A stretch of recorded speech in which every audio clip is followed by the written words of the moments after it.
Coffee goes cold before I remember to drink it. That's how I know something big is about to happen. I make a cup, I set it down, and the next time I look, it's sitting there room temperature while my hands are doing something else entirely. Signing documents, pulling up wire transfer confirmations, making sure everything is exactly right before the people who wrote me off walk through a door that has my name on the deed. I pick up the mug anyway. Take a sip of the cold coffee, look out at the Nashville skyline through windows that run floor to ceiling, and think about the last thing my father said to me at Thanksgiving 3 years ago. "You'll always be the one who almost made it, sweetheart. Your brother actually will." He said it quietly, the way he said most things that were designed to land and stay. Not loud enough to cause a scene, just loud enough that I heard every word. I set the mug back down. My assistant knocks twice on the open door. They just valet parked. 5 minutes out. "Thank you," I say, and she disappears. 5 minutes. I smooth the front of my blazer. Look around the living room that I have spent 7 months furnishing with complete deliberateness. The right art, the right light fixtures, the right balance between impressive and livable. And I think, okay, let's do this. I should back up. I grew up the second of 2 kids in a family where birth order felt more like a caste system than an accident of timing. My brother is 4 years older than me, and from the time I was old enough to notice anything, I noticed that he occupied a different category of person in our household. He got the car at 16. I got a bus pass and a lecture about building character. He got his college tuition paid in full. I got a partial scholarship and a part-time job at the campus bookstore, and my parents telling their friends I was figuring things out. He graduated with a finance degree and walked straight into a wealth management firm downtown. And for the next several years, our family dinners revolved around his deals, his clients, his potential, like a solar system where everything orbited one star. I don't say any of this to be bitter. I say it because it's true, and because the truth of it is what made me into who I am, and I've made my peace with that part, mostly. What I haven't entirely made my peace with is the specific, sustained way my family communicated their belief that I was not quite serious. Not quite enough. The comments weren't always cruel. Sometimes they were almost kind, in the way that a pat on the head is almost an acknowledgement. "That's sweet that you're doing that little photography thing. Your brother just closed a 7-figure account this quarter." Or, "We're so proud of both of you, obviously, you in your own way and your brother in his." That "in your own way" was always doing a lot of heavy lifting in that sentence. What it meant was, "We have decided that you are the version of success that requires a qualifier." The photography thing was not, in fact, a little thing. I had started a commercial photography studio out of a second bedroom in my apartment when I was 26, mostly shooting local restaurants and small businesses that needed content for their websites and social media. I was good at it. I knew I was good at it even when my family treated it as a hobby that hadn't gotten the memo yet. Within 18 months, I had a waiting list. Within 3 years, I had expanded into a full creative agency, photography, branding, video production, with 12 people on staff and clients across 4 states. By the time I was 31, the agency was doing $4.2 million in annual revenue, and I had just been asked to pitch for a national retail campaign that, if we landed it, would change the scale of everything. My family knew I had grown the business. They did not know what that meant in real numbers because I had stopped sharing real numbers after a specific dinner, where my father responded to my mentioning a major contract with "That's wonderful, honey. Your brother's firm just brought on a new institutional client. Should we open the good wine?" Some information you learn to keep to yourself. The house came about because of my brother. He'd been talking for 2 years. At dinners, at holidays, and the family group chat that I checked maybe once a week out of obligation, about a property on the east side of Nashville. A restored Victorian on a tree-lined street that had been on the market for a while. 3 floors. A carriage house out back. The kind of house that had been in the same family for decades before finally coming up for sale. He had toured it twice. He talked about it the way people talk about something they have decided is already theirs, some future version of their life that they're just waiting for the logistics to catch up with. When I get the Hargrove account fully onboarded, he'd say, "That's when I pull the trigger on Meridian Street." My mother started calling it "your brother's house" before he had made an offer. My father told his friends his son was buying a Victorian in East Nashville. It became a fact of our family's reality before it was a fact of anything else. I found out about the listing through a friend who works in real estate. She sent me the link as a "hey, you might like this for inspo" kind of thing, knowing I'd been thinking about buying.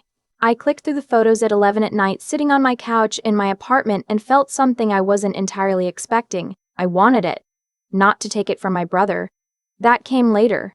First it was just, I looked at that house and I felt something click into place. The way a room feels when the proportions are right and the light comes in from the correct direction. I had been looking at properties for almost a year, nothing serious. Nothing that made me feel anything. This one made me feel something. I texted my friend back, "What's the ask?" She told me. I did the math in my head. The national retail campaign had come through 6 weeks earlier. We were in the early stages of execution and the first payment had cleared. I had been sitting on cash I hadn't decided what to do with yet. "Can you set up a tour for Saturday morning?" I sent back. "You're serious?" She replied. "Yes." I walked through that house on a Saturday in October while my brother was at a client golf outing, and my parents were at their book club, and by the time I got to the 3rd floor and stood in the room with the original tin ceiling and looked out the window at the backyard full of old oak trees, I had already decided. I put in a cash offer the following Monday. The thing about doing something significant in complete silence is that it requires a particular kind of discipline. You have to not want the acknowledgement more than you want the outcome.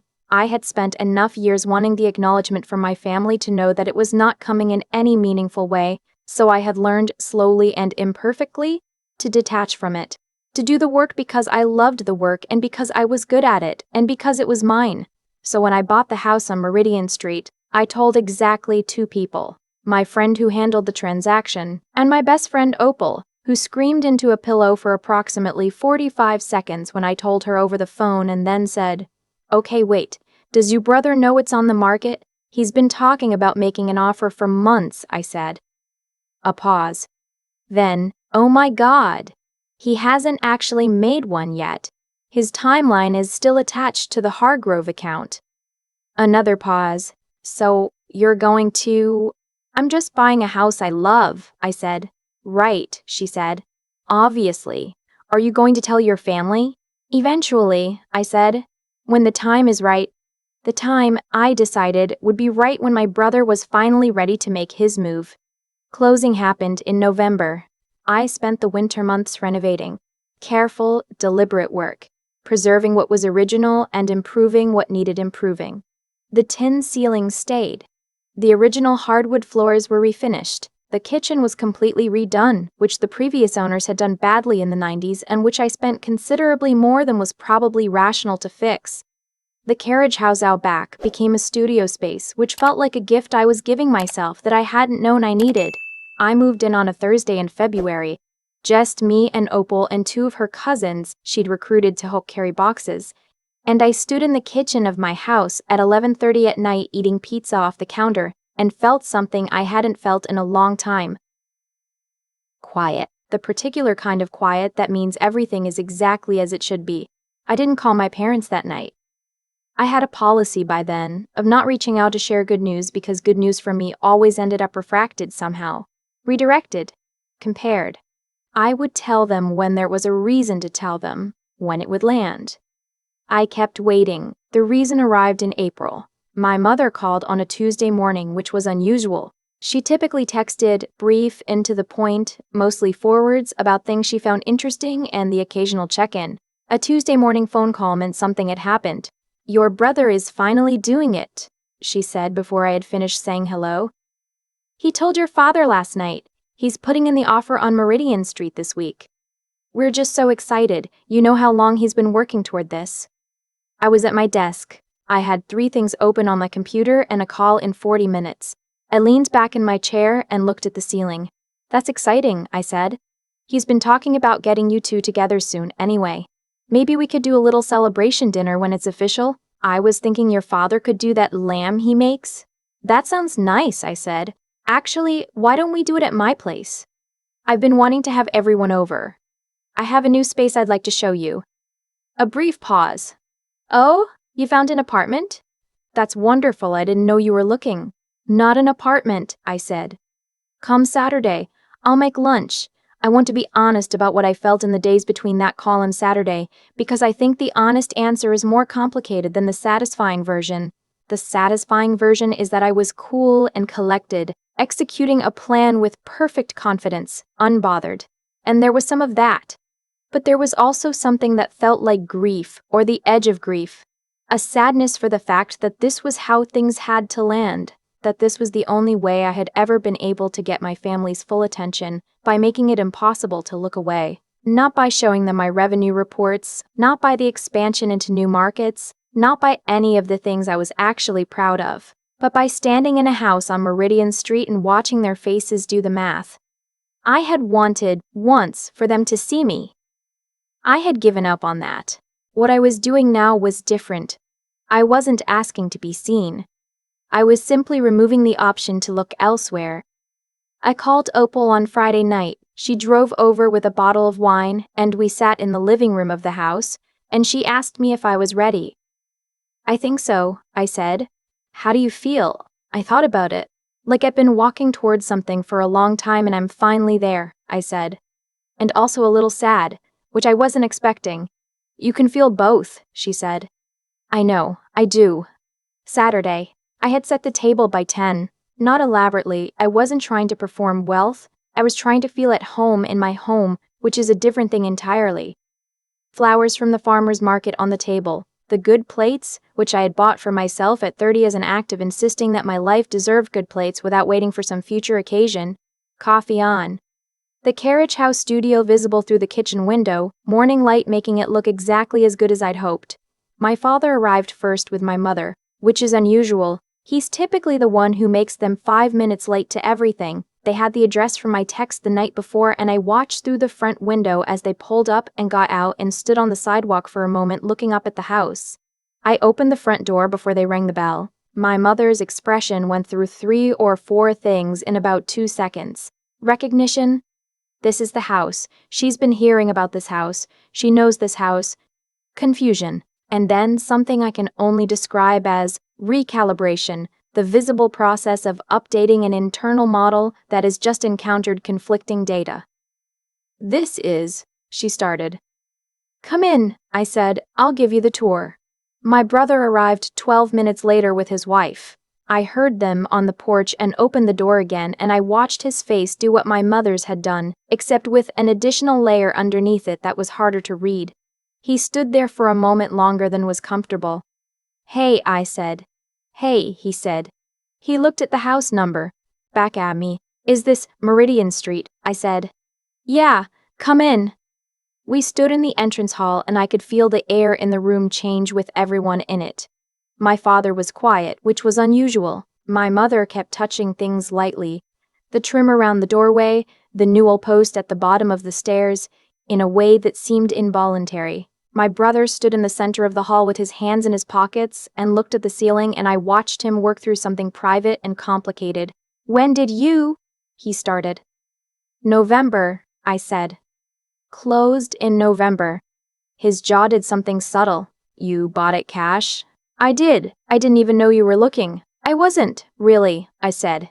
And then I was. My father finally spoke. This is a serious property. It is, I said. What are you? I mean, this is a significant. He stopped. He was trying to find the frame for this. I could see it, the way he always reached for a frame to put around anything I did in order to size it appropriately. He couldn't find one that worked. Let me show you the kitchen, I said. I redid the whole thing, and then I want to take you out back and show you the studio. We moved through the house room by room. I had done this before in my imagination, but the real version was both more and less than I expected. More, because every room landed the way I'd hoped. The light in the second-floor sitting room, the tin ceiling in the main bedroom, the view from the back porch into the yard where the oak trees were starting to come in. Less because something about watching my family move through my house made me feel less triumphant than I had anticipated.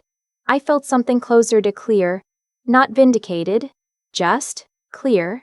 My brother stood on the back porch for a long time looking at the carriage house. You use it as a studio, he said. It wasn't a question. For work, yeah. Shoots, meetings, some post-production. He nodded. The agency is doing well. Very well, I said. It was the first time I had ever said that plainly to a member of my family, without softening it, without waiting for the deflection. Very well. 2 words. I let them stand there. He looked at me. Something shifted in his face. Not apology exactly, and not quite respect, but something in the territory between them that I had not seen on him before. "I'm glad," he said. I believe he meant it. That was the part I hadn't expected, that it would feel like enough.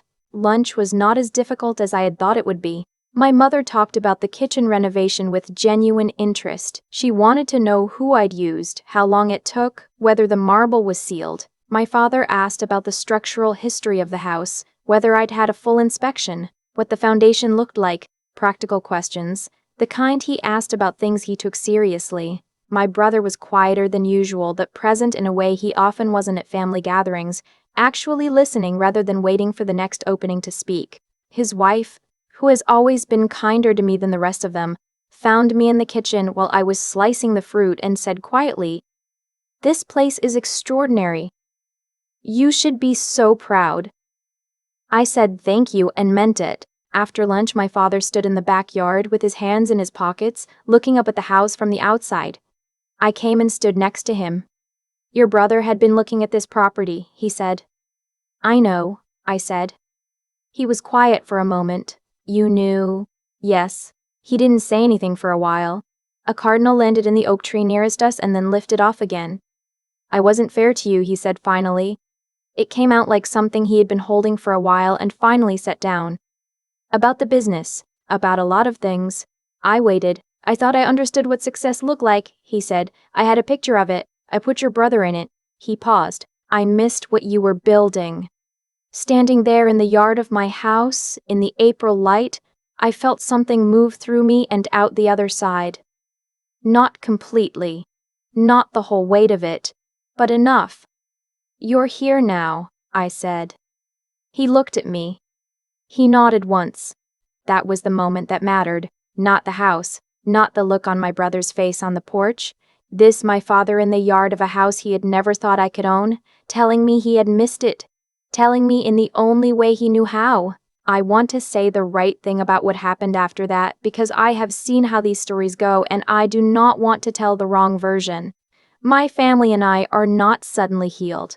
There is no montage. The dynamics that got built over 30 years do not get unbuilt over a single lunch in April. My mother still says things sometimes that land wrong. My brother and I are not close, and I don't know if we will be. I think we might get somewhere that works for both of us. Something functional and real. But that is different from close, and I have stopped pretending it isn't. The comparison and the qualification and the quiet, steady message that I was the smaller version of success in our family that did real damage, and damage doesn't go away because you buy a house. But here is what I know. I built something. I built it in the years when no one was paying attention, when the people who were supposed to believe in me had already made their bets on someone else. I built it in the second bedroom of an apartment with a camera I had saved for 6 months to buy. I built it through the lunch hours I worked instead of took, the weekends I gave to clients instead of to myself, the years I reinvested everything back into the agency instead of taking the easy road of good enough. I built it while being told in so many different small ways that I was the one who almost made it. And then I stood in my house on Meridian Street and showed my family what almost looked like. I am not going to tell you that the revenge was worth it because I don't think it was revenge. Revenge is what you do when you want to hurt someone. That is not what I wanted. What I wanted was to stop being invisible in my own family. To stop having my reality filtered through someone else's story about what I was capable of. To stand somewhere solid and say, this is real, this is mine, and I have been real and mine this whole time whether you were watching or not. That is what the house was. Not a weapon. A fact. I have my cold coffee and my view of the Nashville skyline and a studio out back where I shoot campaigns for clients I could not have imagined when I was 26 and afraid that my father was right about me. He wasn't. I am so glad I didn't let him be. I've thought a lot about cause and effect since that Saturday in April, not in any mystical way, just in the plain, honest way that you start to see clearly when the noise finally settles down. My father didn't set out to damage me.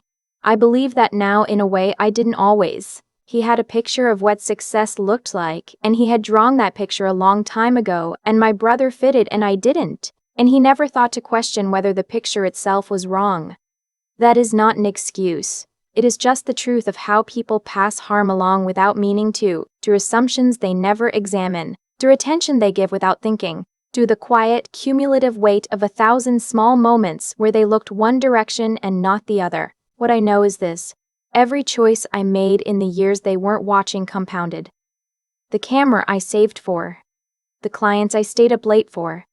The mornings I showed up for my work when I didn't feel like it, when I was tired and underpaid and quietly convinced that maybe they were right about me. None of those choices felt significant in the moment. That's the thing no one tells you about building something real. It doesn't feel like building while you're doing it. It feels like just getting through the week. And then one day you look up and there is a house on Meridian Street with your name on the deed and floor-to-ceiling windows and an oak tree in the backyard, and you understand that every single ordinary day was actually a brick. The discipline I'm most proud of is not the business. It's that I kept going without the fuel of their belief. I had to learn, slowly and against my own wishes, that I could not run on approval I was never going to receive. That was the harder work, the interior work, the part nobody sees. Learning to do the thing because it was worth doing, and because I was the one who had decided it was worth doing, and because no one else's verdict on that question actually counted. That is not an easy thing to learn. It took years. I won't pretend it was graceful, and the intelligence in what I built wasn't just technical, it was relational. I paid attention to my clients. I learned what they actually needed, not what I assumed they needed. I stayed curious about the work when I could have gotten comfortable. Curiosity, I think, is underrated as a business strategy. It kept me moving when momentum alone would have stalled. My father stood in my backyard and told me he had missed it, that he hadn't been fair. It came out quietly, like something heavy finally set down on solid ground, and I realized in that moment that the weight he was setting down was not just his to carry. I had been carrying part of it too, all those years. The need to prove it. The anger underneath that need.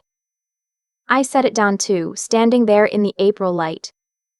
I don't have a clean ending to offer. My family is not transformed. I am not without my own damage from all of it. But I am in my house on Meridian Street, and I built the life that bought it, and I did that while being told in so many quiet ways that I wasn't the one who would. That fact belongs to me. I earned it the slow way, the real way. And I would not trade it for having been believed in sooner, because the version of me who built it without their belief is the version of me I actually like.